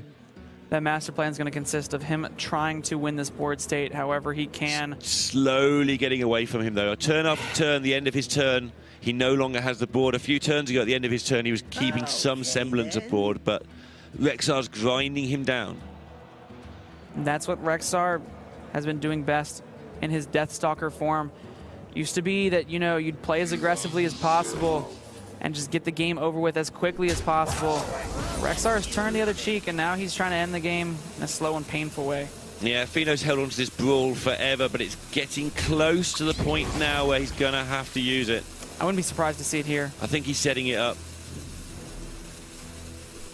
No, still just being patient about it. Ooh, the Raptor ends up dying. Doesn't really mean much, but... It does to the Raptor. Yeah. That Raptor, that poor Raptor. Had a family and everything. Microbots. Fino's not had the best form here from the Boom Hero power, but the most important thing was Saiyan getting Rexar. The most important thing last game was Saiyan getting Rexar. Rexar has been the MVP of Saiyan's life, and you know, we were talking to some of Saiyan's teammates and they said, you know, not banning this hunter was a mistake. And I wonder if Fino's thinking about it now. Was it correct to not ban this hunter? This hunter is on the potential of reverse sweeping Fino. And it's just starting to look so lopsided. Well, not starting, it's looked at it for a while, but it's really starting to become apparent why it's so lopsided in the last 3 or 4 turns. You start to see that there's really not much Fino can do. Saiyan right now is thinking about everything from positioning to what kind of beasts he wants to build to how does he, you know, try and optimize against Azalina. And Brawl.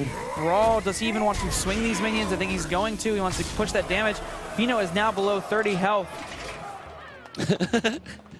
I understand why you say that. It's just amusing. Like, we've got to turn 26 or something. He's already he's taken taken some damage, yeah. But now he has very little way of getting health back. Obviously, there is a hero power that gets him 7, but it does nothing when he draws that anyway. Wouldn't be surprised to see the play as Iron Beak Owl onto the Devilsaur Egg. Okay, With a Brawl, can even hero power afterwards, or could go for the Iron Beak Owl, put the hero power out first, and then Brawl to try and maximize his chances of one of his minions living.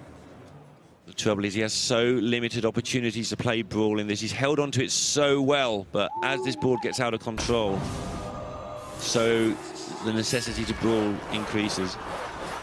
Looks like he's going to hero power after, and I don't really like that. There's a lot of minions that he does not want to live.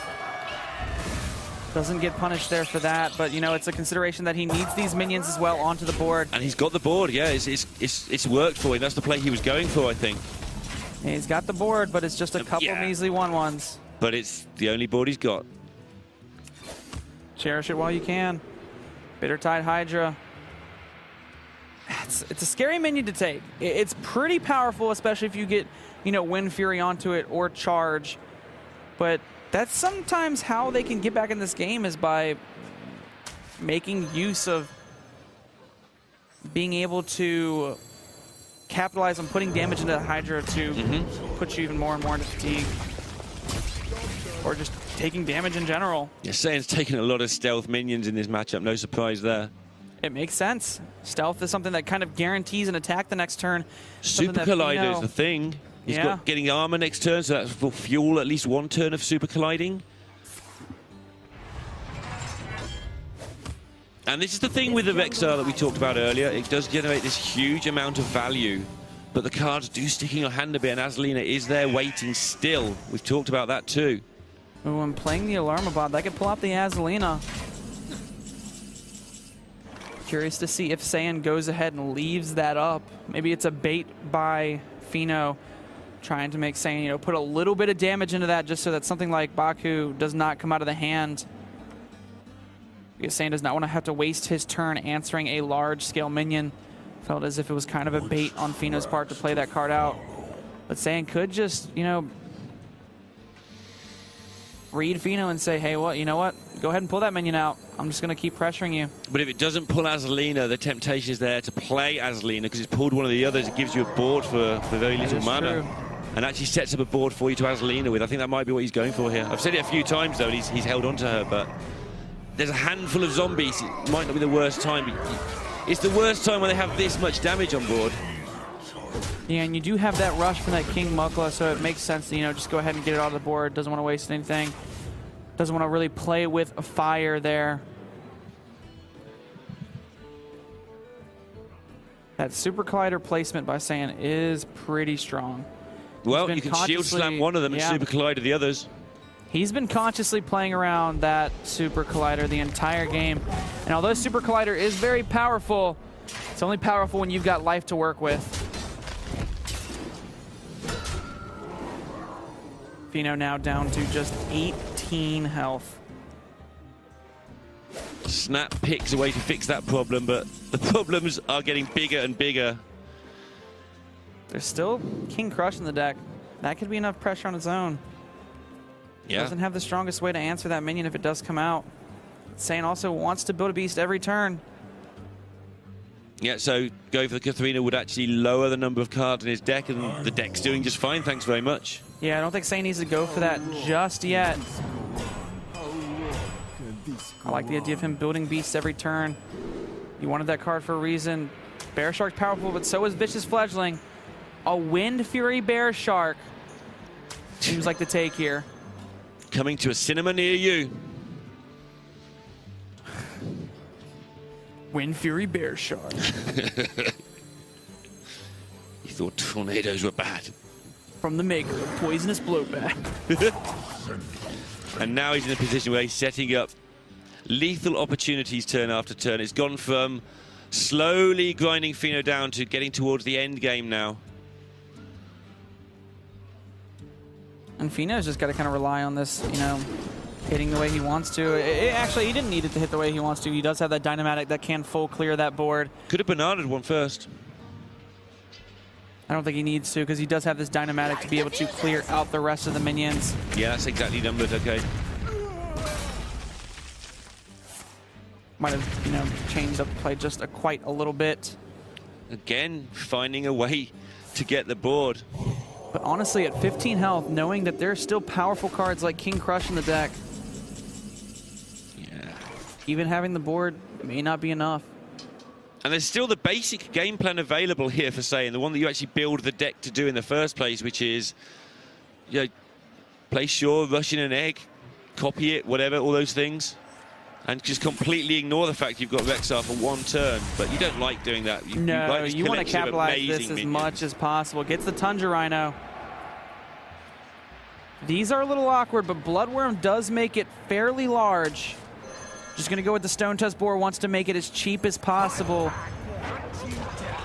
Yeah, now we've got Rush now. If that's dealt with, you've got the Rhino, which is going to give everything charge. We've said it for a few turns, we've said it for a lot of turns, but Fino is running out of ways to hang on. He keeps finding new ways to not die, which is what this deck does. But there's a lot of things he's got to get through to make this work. Fino is just slowly, turn after turn, trying to find a way to win this game somehow, but being at half the life of JustSaiyan, and JustSaiyan have just that extremely powerful hero power at his disposal. Don't know if he can do it.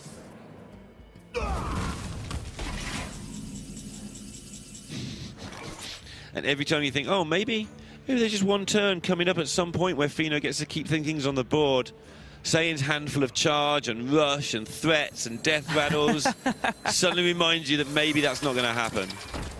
I wouldn't be surprised to see the play dead. Even the Terrascale Stalker, it finally gets use out of these cards that, you know, JustSaiyan has not been used, and still allows him to fit in that hero power as well. Cave Hydra is a pretty powerful take. We must talk about the trackings a bit now as well, because if they've been used earlier, it'd be maybe 2 cards less in his deck. Yes. The ones that may have been discarded if you hit the Rexar with them. It's very difficult to say, you know, how this game would have changed. Saiyan would be closer to fatigue, but it may not have changed when he was able to put on this pressure. Well, Reckless Flurry comes at a time when he's going to have armor. It does, but it doesn't do anything by one more turn. So 5-mana Super kill, Collider again. 5-mana kill, 2 3/3s. What can he do? So he can Super Collide at the end of these. That seems perfect. Gain 7 armor. That seems like a thing you need to do with a Flurry in your hand. Gluttonous Ooze just to get it onto the board to play something. Will also give you another armor because it will destroy that weapon. What about Ooze? I want to play Sazalina. I've wanted to play it for a long time. I don't know if you can afford to. He's never been able to afford to. He's wanted to for the longest time. Because if you play it, you're forfeiting the fact that you can't use this Brawler Shield Slam. Yeah. And Saiyan will just have the board over him. Yeah, that's why he's been fighting for the board so hard all game. But again, just not got the right tools to do it other than keep alive, keep alive. Hope the delivery drone delivers. Saiyan does finally not have the board anymore. Yeah, briefly, but he's got a handful of charge. Does have a handful of very powerful plays. He's been very patient in this game. I think we should credit that as well. Yes, he has. He's been he taking stuck his time. to the game plan, didn't panic when his opening 6 or 7 cards were absolutely dreadful. And now, the last few turns, has been reaping the rewards from that patience.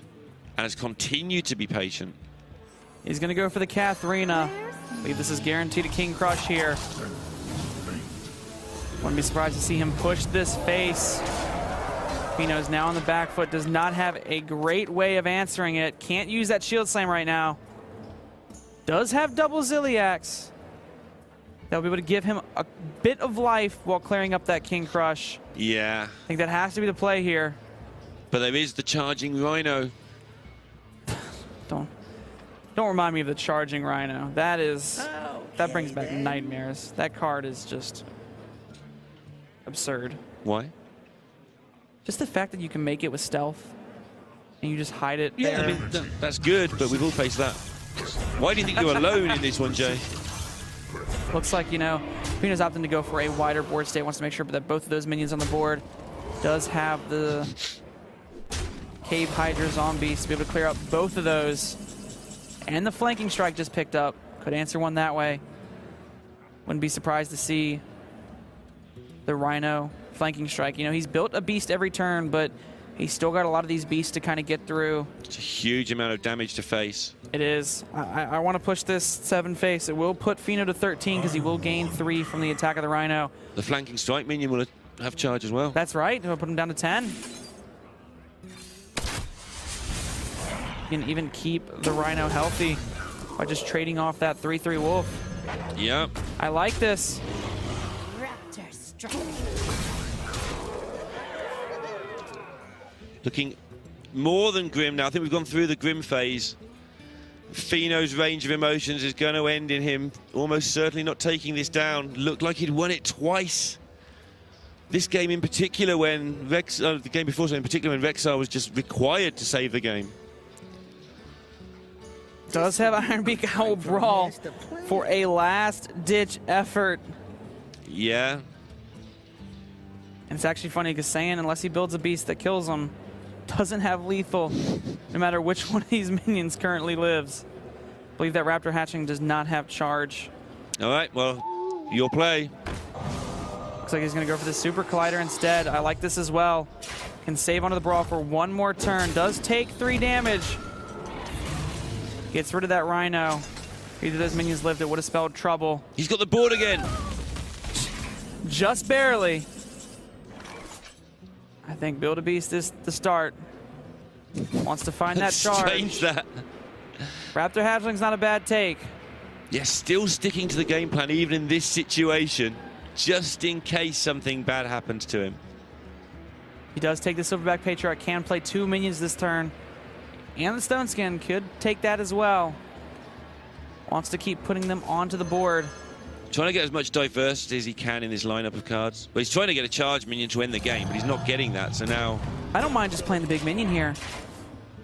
Fino really doesn't have an answer besides playing Zola, playing Brawl, hoping that one of his minions lives, And that barely keeps him alive for just another turn. Yeah, and every turn, we've talked about it a few times now, the hand size differential is just becoming bigger and bigger. The difference at the end of turns on board is being bigger and bigger, apart from Feno's owl turn. What lives? The Zola's gonna live. That gives Feno one more turn. But can he handle the Wrath of the Beasts? I think he needs some. He's only had like one delivery drone, I feel. That's not helped him. Yeah. He got the boom down pretty early. Saiyan's gonna go ahead and build something. Tundra Rhino's a good build. Stranglethorn Tiger would be able to end the game next turn. I think he's gonna take it. Ending games is good, especially when they're the final of Dreamhack Montreal. Can even, just play out a wide board state that really can't be answered here. I mean, what does Feno have to draw here? Even if he plays Azalina, that's too late. He's needed to get the board and play Azalina for some time. He's been fighting for the board, but never got it. Never got it big enough to have that go. And what's the draw here for Feno? Reckless Flurry. It's not going to do it. I think he's going to Azalina see the hand. And the Rhino's going to do it. The Hunter's Mark can take care of the bear, but the Rhino is going to do it next turn. There's no taunt available here for Feno. He's so close to taking this down. He said after winning his semi-final, he said, I don't want to be in the final because I don't want to lose. And Saiyan, who was in despair in the middle of game 3, sees Feno takes off the headset, and he is the champion of Dreamhack Montreal. He's the player with the most Dreamhack wins of all time.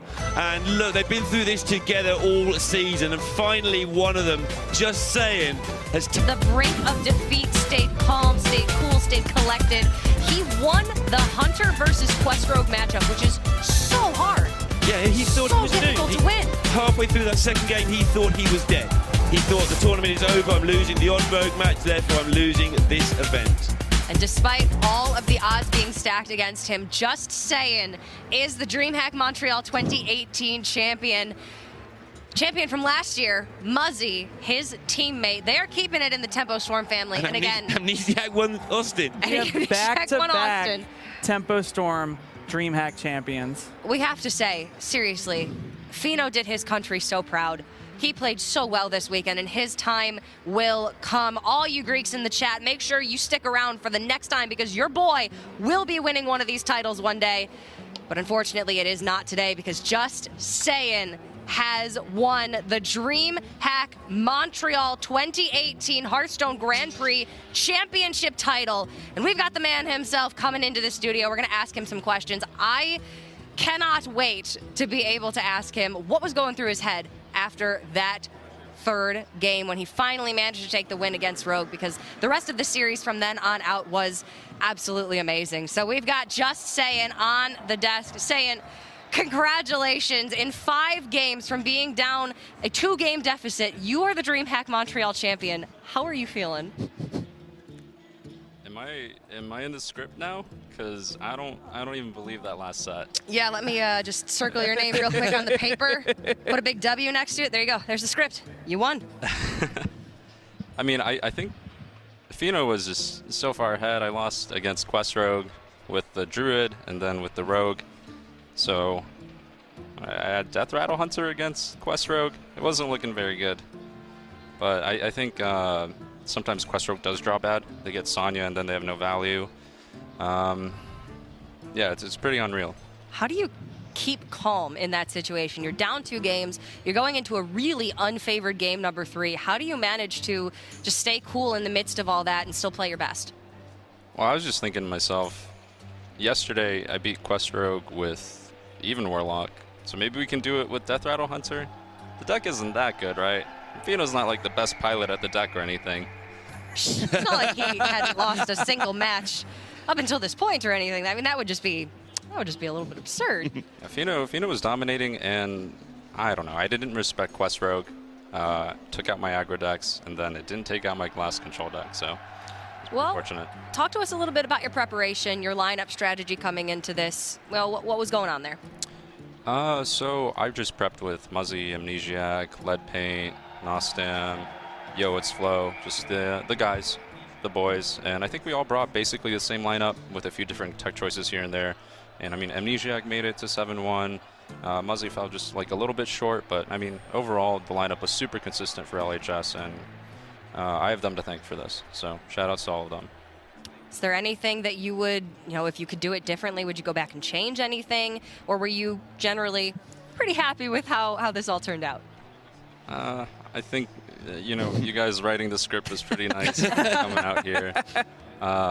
Finally getting a major win is just it's so unreal. And I think I knew it was going to happen as soon as like Hunter Ace and I faced off, because every time we face off, one of us, the winner, which is usually Hunter Ace, wins the whole thing. So I knew if I beat him, I would just take his power and take it all the way. Well, we got to ask about that rivalry a little bit, because you've been in 2 Tour Stop semifinals up to this point, and you lost to Hunter Ace both times. How did it finally feel to beat Hunter Ace? So between us, there's not like a huge edge in gameplay, but he definitely mind games me, I think. The first 2. Yes, they were conquests, but he snuck in like a bad deck at the right time. And this time I got the right Q order against him, so it feels good to like, after a while you get to know like how, Hunter Ace is thinking, and then maybe you pick up on a little few things. And I think just getting the right Q in LHS this time around wasn't like an accident. I think I had a good idea of how he's going to lead. You love it when all that hard work pays off. Jace, Lorinda, you guys have any questions for our champion? I don't have any questions, but I just want to have say big congratulations. You really deserve it. You've been working so hard throughout the years, and I'm really glad to see you get your final win. Yeah, nothing much to add to that. I'm so pleased to see that happen, man. I'm absolutely delighted to see you get there. I know how hard you worked all season for it, so well done. Yeah, Lorinda, you've been behind my back all the way. You're talking about all the DreamHack wins and the percents and things like that, and yeah, eventually we got there. If you have the most DreamHack wins, eventually you win a DreamHack, I guess. You did it in the other order. Yeah, I wasn't like, all the tops, I would trade it all for a win, Yeah. Because like Muzzy won 1, Amnesiac won 1, taking out this last one means Back to leading from the front. Yeah. All of Team Tempo Storm have now officially won a Tour Stop for this year. That is a phenomenal team if ever I've seen one. Congratulations, JustSaiyan. Dr. J, would you please do the honors and present our DreamHack Montreal 2018 champion with his trophy? You officially are the DreamHack Montreal 2018 champion. JustSaiyan. I'm sure there's lots of clapping happening at home. But seriously, Saiyan, it has been an absolute joy to get to watch your journey throughout this entire tournament and throughout all of your tour stops that you've attended over the course of the year. And we want to extend a big congratulations to Fino and the rest of the top 16 for making it as far as they did in the tournament. It was an absolute pleasure to get to watch all of these matches this weekend. And ultimately, JustSaiyan is the DreamHack Montreal 2018 Hearthstone Grand Prix champion. What an incredible weekend it has been. Thank you all so much for joining us. And a special thanks, of course, to Corsair for making all of the DreamHack events this year possible. We're going to be taking a little break now, but we will be back in November with DreamHack Atlanta, and then in December with DreamHack Winter. So, in the meantime, enjoy playing Hearthstone, and thank you all so much for tuning in. We'll see you in November.